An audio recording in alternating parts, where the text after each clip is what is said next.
საქართველოში ძლიერი ეკონომიკური აქტივობა ნარჩუნდება, თუმცა შიდა პოლიტიკური დაძაბულობა შესაძლოა ნეგატიურად აისახოს ქვეყნის ეკონომიკაზე. ასეთი იყო საერთაშორისო სავალუტო ფონდის მისიის ერთ-ერთი გზავნილი საქართველოში 2025 წლის მეოთხე მუხრით გათვალისწინებული კონსულტაციების ვიზიტის დასრულებისას. სავალუტო ფონდმა საქართველოს მიმდინარე წლის ეკონომიკური ზრდის პროგნოზი 6%-დან 7.2%-მდე გაზარდა, თუმცა ფონდი მიუთითებს, რომ მიღმა გლობალური და გეოპოლიტიკური დაძაბულობისა საქართველოსთვის რისკ ფაქტორია შიდა პოლიტიკური დაძაბულობა. კერძოდ, ფონდის შეფასებით სანქციების გაგრძელებამ შესაძლოა გავლენა მოახდინოს საქართველოს ეკონომიკაზე, შეამციროს უცხოური ინვესტიციები, ტურიზმი და შეასუსტოს ლარი. მიმდინარე პროცესების ფონზე სავალუტო ფონდი ხაზს უსვამს სავალუტო რეზერვების შევსების მნიშვნელობასაც. წელს ველით, რომ საქართველოს ეკონომიკა დაახლოებით 7.2%-ით გაიზრდება. რაც შეეხება ინფლაციას, ის 3%-იან მაჩვენებელზე ქვემოთ იყო და არის 3.2%-თან და იმედი გვაქვს ასეთ შენარჩუნდება. კიდევ ერთი საკითხი, რაზეც აქცენტი გავაკეთეთ, ეს არის საერთაშორისო რეზერვები, რომლის დონე ადეკვატურ დონეზე ნაკლები იყო. თუმცა პოზიტიურია, რომ ეროვნულმა ბანკმა მნიშვნელოვანი შესყიდვები განახორციელა ბოლო თვეებში, რითაც შეავსო რეზერვები.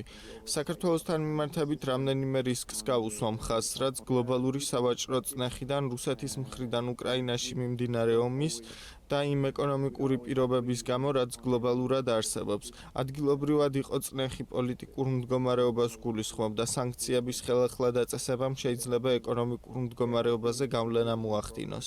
საერთაშორისო რეზერვების შევსების აუცილებლობა ეს ამოცანა არის და კვლავაც დარჩება ჩვენი მთავარი საზრუნავი, რათა გავზარდოთ ადეკვატურობის დონე. თუმცა ისიც უნდა აღინიშნოს და ეს დასკვნაშიც არის ცალსახად აღნიშნული, რომ ბოლო დროს შექმნილმა ხელსაყრელმა პირობებმა, კერძოდ ძლიერმა სავალუტო შემოდინებებმა ბაზარზე, ეროვნულ ბანკს საშუალება მისცა მნიშვნელოვანი ოდენობით დაებალანსებინა უცხოური ვალუტის გაყიდვები, რომელიც ჩვენ შარშან შემოდგომაზე რის განხორციელებაც მოგვიხდა. რაც შეეხება ძირითად რეკომენდაციებს, შეიძლება ითქვას, რომ საქართველოს მიმართ სავალუტო ფონდის რეკომენდაციები უცვლელია.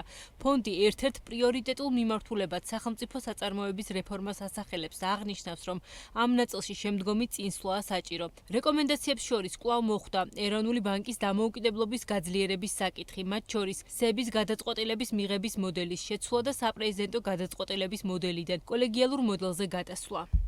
სახელმწიფო საწარმოების მიმართულებით რეფორმა ტარდება, თუმცა ამ მუხტის შენარჩუნება აუცილებელია და უნდა დაიხვეწოს შესაბამისი კანონმდებლობა და განცალკევდეს როგორც სახელმწიფოს მიერ, როგორც მეწილის, რეგულატორის და პოლიტიკის შემქმნელის ფუნქციები. რაც შეეხება ეროვნულ ბანკს, აქ მისი მმართველობის და დამოუკიდებლობის გაძლიერება აუცილებელია, მათ შორის ორგანული კანონის ცვლილების გზით. ის პროგრესი, რაც არის რეფორმებთან მიმართებაში, გაგრძელდება და ამ რეფორმებში გაგრძელდება საერთაშორისო სავალუტო ფონდის ჩართულობა. განსაკუთრებით ეს ეხება ყველაზე ესე ვთქვათ მასშტაბურ რეფორმას, რომელიც არის სახელმწიფო საწარმოების რეფორმა, რომელზეც ვთქვათ განცხადება ყველა მოისმინეთ, რომ ეს რეფორმა ძალიან აქტიურად გაგრძელდება მომავალში, თუმცა სავალუტო ფონდთან ეგრეთ წოდებული მეოთხე მუხრით გათვალისწინებული კონსულტაციები კვლავ შეჩერებული პროგრამის პირობებში გაიმართა, რომელსაც ვადა ოფიციალურად მიმდინარე წლის 14 ივნისს გასცდის.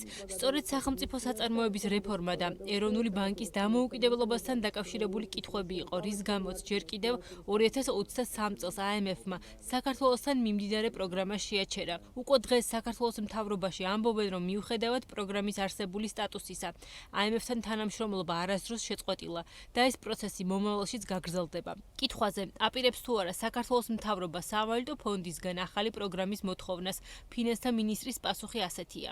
ჩვენ ვაგრძელებთ მუშაობას თითოეულ იმ რეფორმასთან მიმართებაში, რომელიც არსებულ პროგრამაში იყო და ასევე ვაგრძელებთ მუშაობას რომ დაიდენტიფიცირდეს რეფორმები, რომელიც სამომავლოდ განხორციელდება, რომელ რეფორმებსაც ჩვენ ვაპირებთ და რომელ რეფორმებშიც გვჭირდება საერთაშორისო სავალუტო ფონდის მხარდაჭერა ექსპერტული თვალსაზრისით.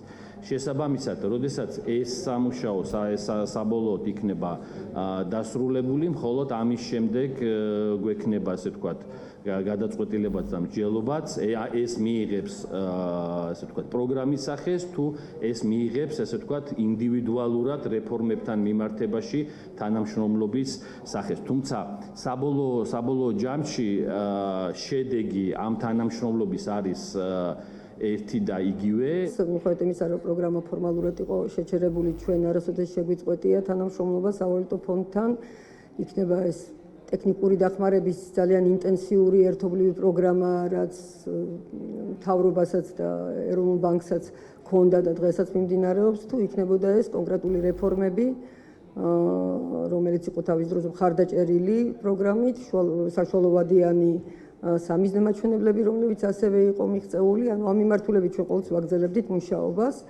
და ეს გვაძლევს ჩვენ ახლა ძალიან კარგ საფუძველს იმისთვის, რომ გავაგრძელოთ მუშაობა შემდგომი თანამშრომლობის ფორმებზე, დიზაინზე და შინაარსზე.